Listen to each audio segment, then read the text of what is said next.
পুকুর পাড় সম্পর্কে খুব মারাত্মক একটা ইতিহাস শুনলাম, আপনাদের কাছে শেয়ার করতে চাই। বহু বছর আগের কথা। একটা ছিল নাগ, একটা ছিল নাগিন। তো খুব গভীর ছিল ওদের প্রেম কাহিনী। তো ওরা মাঝে মাঝে আমাদের এই পুকুর পাড়ে ডেট করতে আসতো। এমন ভাবে চলতে থাকে কয়েক বছর। তো আপনারা তো জানেনই নারীরা ছলনাময়ী হয়। নাগিনটা এই নাগকে ছেড়ে অন্য নাগের কাছে চলে যায়। তারপর থেকে এই নাগটা এখানেই আমাদের এই পুকুর পাড়ে বসবাস করে। এই নাগ নাগিনীদের এলাকার অনেকেই দেখেছে, কেউ বাস্তব দেখেছে, কেউ স্বপ্নে দেখেছে।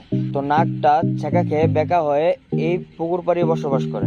তো একলা একলা থাকতে থাকতে ডিপ্রেশনে চলে যায়। তো ডিপ্রেশনে যেতে যেতে হঠাৎ করে কই জানি চলে গেল, আর খুঁজে পাওয়া যায় না। তারপর থেকে আর কেউ দেখে না।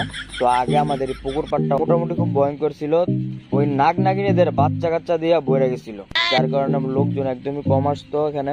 বর্তমানে এখন এই পুকুর পাড়টা মোটামুটি দেখতে খুব সুন্দর। এখানে মাছ চাষ করা হয়, প্লাস টিকেটের সিস্টেম করে দিছে। ঢাকার বাইরে থেকে টিকিট কেটে মানুষ এখানে মাছ ধরতে আসে। মোটামুটি ভালো বড় এবং দামি মাছ পাওয়া যায়।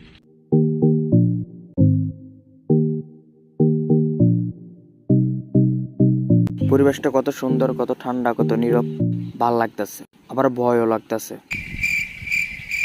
আশেপাশটা খুব নীরব লাগতেছে। এই নাগ নাগিনীদের বাচ্চা কাচ্চা দিয়েও তো বইরা গেছে। কোন সময় কি বিপদ হয় ঠিক থেকে আর নেই। তাই না, আমরা যাই জানতে।